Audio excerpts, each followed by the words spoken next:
மக்களே இன்றைக்கி நம்ம என்ன வீடியோ பார்க்க போகிறோன்னா இப்போ எங்கே வந்திருக்கோன்னா பனங்காட்டுக்கு வந்திருக்கோம். பனங்காட்டுக்குள்ளே போய் இப்போ நம்ம பனங்கிழங்கு பிடுங்க போகிறோம். இதான் இன்றைக்கி வீடியோ. இதுக்கு மேலே தான் நம்ம முளைக்கு போட்டிருக்கோம். அந்த ஃபவுண்டேஷன் இருக்கலாம், அந்த ஃபவுண்டேஷனுக்கு மேலே தான் இப்போ கிழங்கு முளைக்கு போட்டிருக்கோம். வாங்க.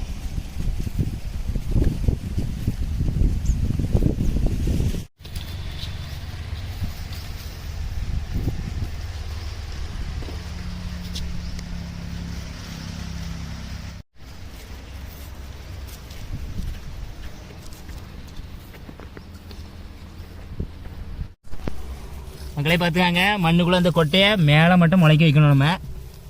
அதுக்கு பிறகு வரிசையாக ஒரு 1000-2000 கொட்டை மொத்தமாக முளைக்க வைப்பாங்க. அதுலேருந்து தான் நம்ம கிழங்கு பிடிக்க போகிறோம். பார்த்துக்காங்க, ஒன்றாத்து போச்சு.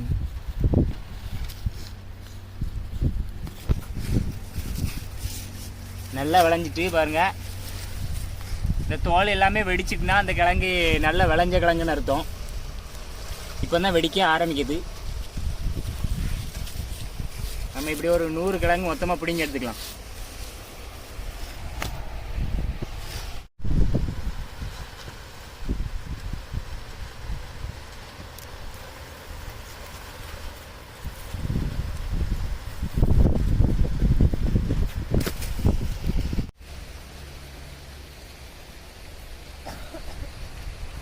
மொத்தமாக போட்டேனே.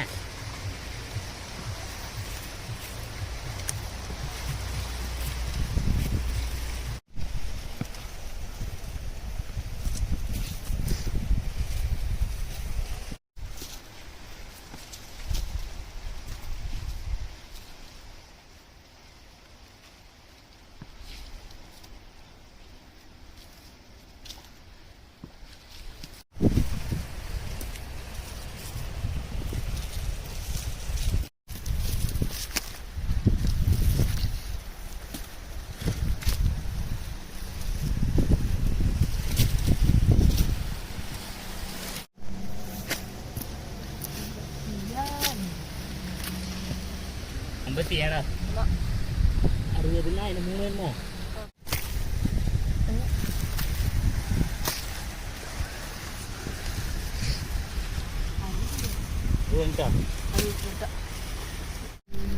மக்களே பார்த்துக்காங்க, கிழங்கு பிடிங்காச்சு. எல்லாமே நல்ல அழகான விளைச்சல். பார்த்துக்காங்க, சைஸ் எல்லாம் சூப்பராக இருக்குது, நல்ல தடியாக இருக்குது. இது வந்து ஜனவரி, பிப்ரவரி, மார்ச் இந்த 3 மாதம் தான் நம்மளுக்கு இந்த இதுக்கு பனங்கிழங்கு கிடைக்கவே செய்யும். அதுக்கு பிறகு கிடைக்க வாய்ப்பே இல்லை. இந்த 3 மாதம் கிடைக்கிற இடத்துல நல்லா வாங்கி சாப்பிடுங்க. கோயில்கள், அதே மாதிரி பஸ் ஸ்டாண்டு, எல்லா இடத்துலையும் பனங்கிழங்கு இந்த 3 மாதமும் எப்போவும் இருக்கும். கிடைக்காத ஆள் வாங்கி சாப்பிடுங்க. பாருங்கள், சைஸை பாருங்கள், எல்லாமே சூப்பராக விளைஞ்சிருக்கு. ஒன்றுக்கு ஒன்று சின்னதாக இல்லாமல் எல்லாமே ஒரே ஈக்குவலாக. நம்ம மொத்தமாக 50-60 கிழங்கு பிடிங்கிருக்கோம். இனி இதை அவிக்கேக்கு எடுத்து போகலாம். ஃபஸ்ட் இப்போ நம்ம முக்கியமான ஒரு ஸ்நாக்ஸ் சாப்பிடணும். இந்த கொட்டையை வெட்டி சாப்பிட்டா உள்ள தவன் இருக்கும், அதை எடுத்து சாப்பிட்டு பார்க்கலாம்.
Dạ.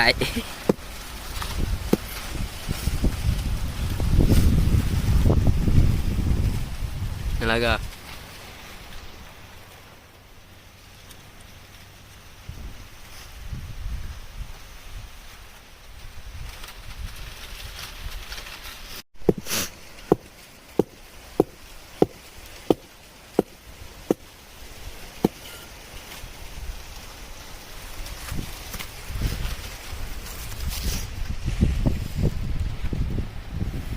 இருக்கிறதுலே ரொம்பவே விலை கூடின ஃபுட்டு பார்த்துக்காங்க, கிடைக்கவே செய்யாதீங்கயும். டேஸ்ட்டும் ரொம்ப அருமையாக இருக்கும். இதுக்கு பேர் தான் தவங்கொட்டை.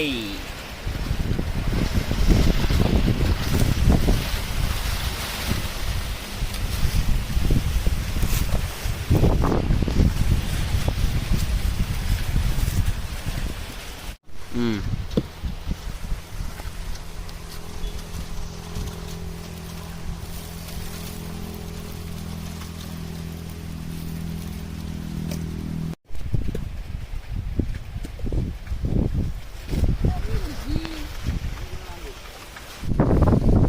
பார்த்துக்கங்க, கிழங்கு பிடிங்காச்சு. கிழங்கு பிடிங்கி இதை இனி அவிச்ச பிறகு தான் டேஸ்ட் பார்க்க முடியும். ஆனால் தவங்கொட்டை இருக்குது, நம்ம அதை சும்மாவே டேஸ்ட் பார்க்கலாம். எப்படி இருக்கு பார்ப்போம். களி எடுத்துக்கா.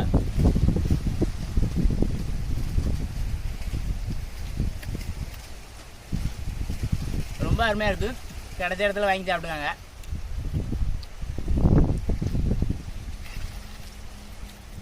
இது என் கையை போட்டு என்ன விடுங்க. என்னாலும் வரையவும் இல்லை.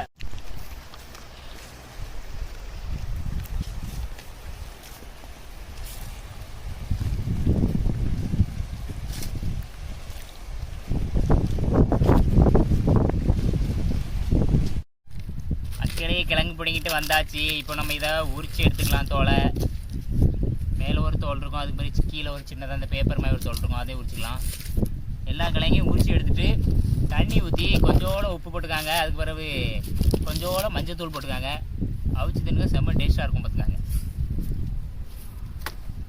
அதுக்கு நம்ம கிழங்கு என்ன இருக்கலாம், அந்த மாதிரி தோல் வெடிச்சுன்னா அந்த கிழங்கு நல்லாவே விளைஞ்சிட்டுன்னு அர்த்தம். தோல் வெடிச்சிருக்குதுலாம், இதெல்லாம் நல்லா விளைஞ்சிட்டு. அதே மாதிரி இது தோல் வெடிக்கலை, உங்களுக்கே பார்த்தாலே தெரியும். இது தோல் வெடிக்கலை, இது தோல் வெடிச்சிட்டு. இப்போ இந்த கிழங்கு இப்போ உரிப்போம். இது உரிக்கிறதுக்கும் ரொம்ப ஈஸியாக இருக்கும். இந்த கிழங்கு வித்தியாசமாக தெரியுதா? இப்போ பாருங்கள், இதை வைப்போம்.